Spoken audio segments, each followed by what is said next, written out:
Hello everybody, I am Jmulls of Jmulls Gaming, and Xenoblade Chronicles X Definitive Edition is no longer a phantom, it's no longer a mystery, no longer a what if. It's real, it's coming out next March. Nintendo did it a little bit dirty by not even announcing it at a Nintendo Direct, I'm not going to lie to you, and just uploading the trailer on a random Tuesday morning. I'm just saying, bit mean there, rude and inconsiderate to me because I was not prepared for this. However, I have been on cloud 9. My head has been thoroughly enveloped in the embrace of Mira once again. I got Mira on my mind. And if you know me, you know that I was absolutely going to brag about the fact that I called this, by the way, because there's no shot this isn't going to be a launch title for the Switch 2 as well. Yeah, there's no shot. I called Xenoblade X Definitive Edition. I called that it would be coming out within the next year or so, and I'm getting ready for another Step Back 3. I'm getting ready to call my shot. I'm not even calling game, I'm calling game and net, because we have a trailer. Now, granted, it was just supposed to be pretty much a one-for-one for a previous trailer for Xenoblade X, but my theory crafting ways got a hold of me. Someone in the comments of my reaction video pointed out that Lynn,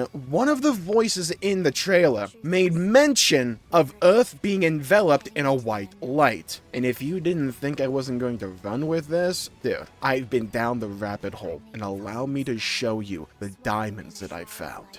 Slash remember from Future Redeemed, because here's the theory. I was going to make a video, my final thoughts on Xenoblade Chronicles X, as a way to catch people up about the state of Xenoblade X, what I'm looking forward to in Definitive Edition. That video will come, but I need to talk about this theory. I think that Nintendo and Monolith here are making a concerted effort to bring Xenoblade Chronicles X into the canon of Xenoblade Chronicles 1, 2, and 3.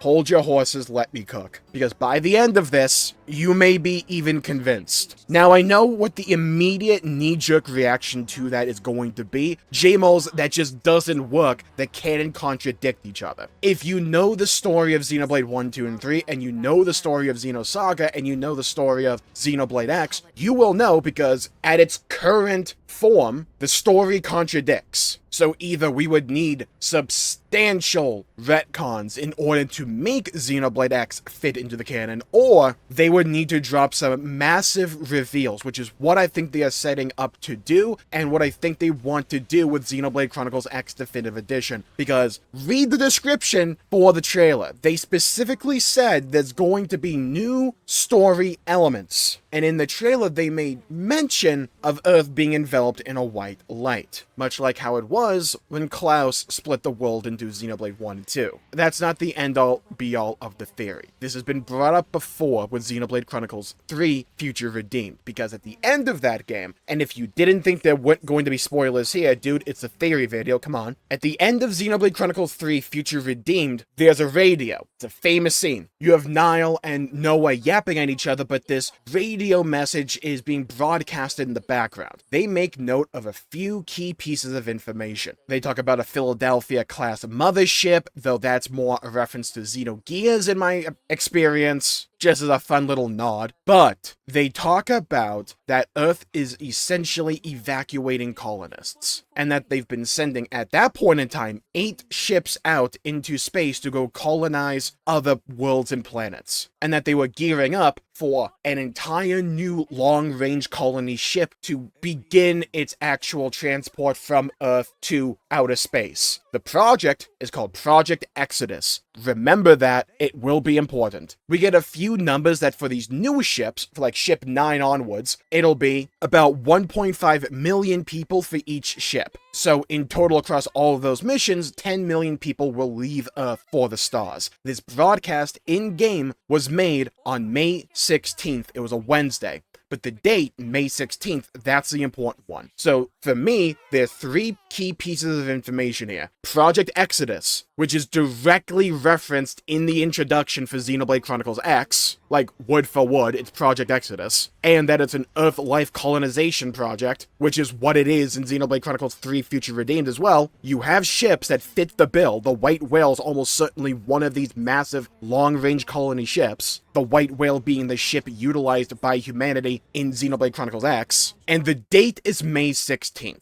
They don't give us a year, but the date is May 16th. When Future Redeemed came around, people noticed these things, because Xenoblade Chronicles X is a game that came out back in 2015. Not a lot of us have played it, but some of us have. So people made these connections, but they wrote them off, largely speaking, because of narrative inconsistencies between the plot of Xenoblade 1, 2, 3, and Xenosaga, as well as Xenoblade X. They just didn't fit together. But there's an element to Xenoblade that a lot of people that hold that opinion kind of ignore. There's two of them. One, Xenoblade 2 establishes a multiverse, so I know it's a bit like, dude, come on. Like, I get that, but technically if they wanted to, they could just say Xenoblade X is one of those other worlds, and then call it a GG. I'm not going to go in that direction, though that possibility is always there. But there's an element to the story of Xenoblade X that a lot of people ignore, and that is, the main reveal at the end of the game is that we don't know anything. That everything we thought we knew was pretty much wrong. And if what we thought we knew was wrong, what else is also wrong? Like, that's the main takeaway from the end of Xenoblade X. The reason that ending is controversial is because it's a cliffhanger that just never had a follow-up. We may get a little bit in Definitive Edition, we don't know, but the main takeaway from Xenoblade Chronicles X was that everything we thought we knew about Mira, about humanity, about everything going on in Xenoblade X was essentially wrong. But we do get a few pieces of information in the introduction to Xenoblade X that are rather interesting. When you line them up with the information in Future Redeemed, I'm sorry, I don't just see these as scattered references just to say, haha, remember Xenoblade X? I don't see that, especially when you're going to do X Definitive Edition. The introduction of Xenoblade Chronicles X details the destruction of Earth in July of 2054 AD. Why is that important? Because that date could be after the radio transmission from Xenoblade Chronicles 3 Future Redeemed, which takes place on May 16th. So a couple of months later, it would make sense that the battle finally has come to Earth, and Earth gets caught up in the middle of this pretty much alien war, and gets destroyed as a direct consequence. Humanity knew the war was coming. This is stated by Lyn in the introduction to Xenoblade Chronicles X. We have a lot of pieces of information that are lining up here.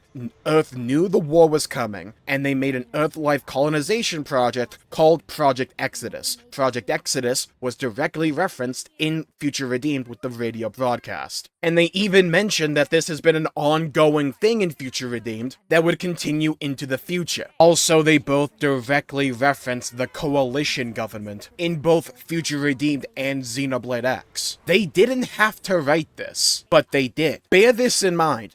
Future Redeemed came out after X. And if you're going to do a Xenoblade Chronicles X Definitive Edition, they almost certainly knew they were going to at least do it by the time they were making Future Redeemed. It's not like they wrote this scene on accident. Like, it was deliberate. And they deliberately had these pieces of information line up. And the ship that led to Xenoblade X, with human colony on Mira, was the White Whale. It was one of the few arcs that managed to make it out of Earth's atmosphere during this war between aliens. And it spent 2 years wandering in space, and then eventually it was destroyed over Mira and crash-landed, and that is the ship that we live in Xenoblade Chronicles X. That's New LA, because New LA was pretty much a part of the White Whale. And in the trailer for Xenoblade Chronicles X Definitive Edition, Lyn directly mentions that Earth was consumed in white light, which is a visual that was utilized in Future Redeemed. When the worlds merged again, that was not really important, but it was also the visual used when Shulk witnessed Klaus split the world apart. Now let's address the obvious elephant in the room. The status of Earth during the Klaus event was not in line with an alien war going on that Xenoblade X portrayed.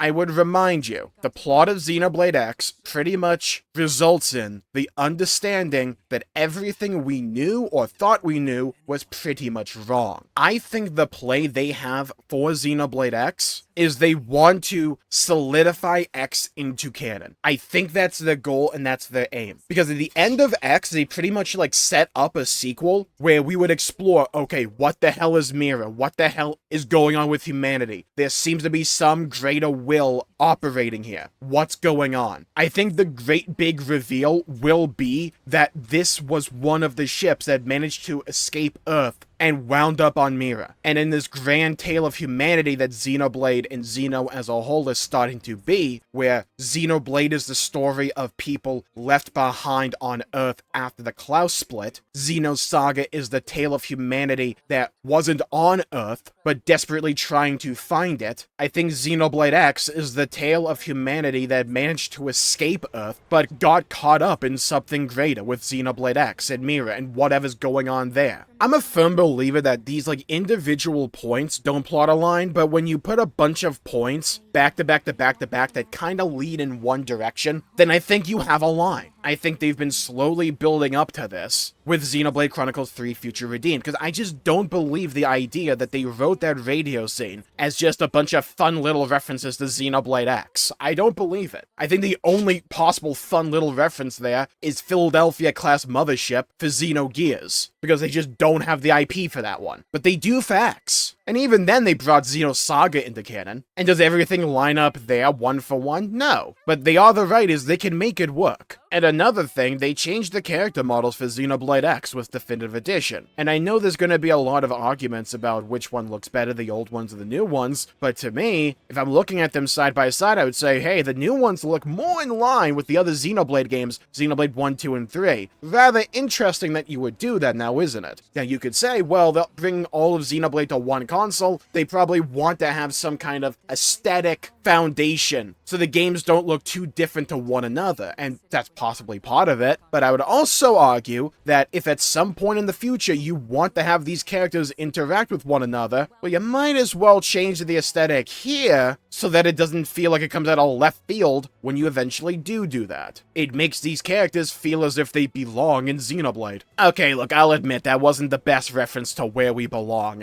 ever, I'll admit, but I'm just saying, right? Like, the more and more I look at it, the more and more I'm remembering the story that happened in Future Redeemed, the story of Xenoblade overall, and the stuff with X, and the reveals we had in Xenoblade X. I'm like, if they really want to go in this direction, they absolutely can do it. Maybe they need to retcon a few things here and there, but like, the direction X was going was that we didn't know anything and everything we thought we knew was wrong. And that in the next game for X, we would explore all those elements to find out what really was going on and what really happened. So if there are any differences in the lore, to me, that's just a reveal they want to do in the future. Is there any concrete proof? Absolutely no. We got like one trailer for Definitive Edition, and them saying we're gonna do new story elements, right? But what I think this does is a couple of things. One, you are doing Xenoblade X Definitive Edition, so a lot more people will now actually have a foundational understanding of Xenoblade Chronicles X. And in all likelihood, it'll be a launch title for this Switch 2 as well. I mean, like, come on. You are absolutely making X important here. And you didn't have to write these things into the story of Future Redeemed. You just didn't have to do it. You could yap about anything else with the radio. You chose to make these direct references to X.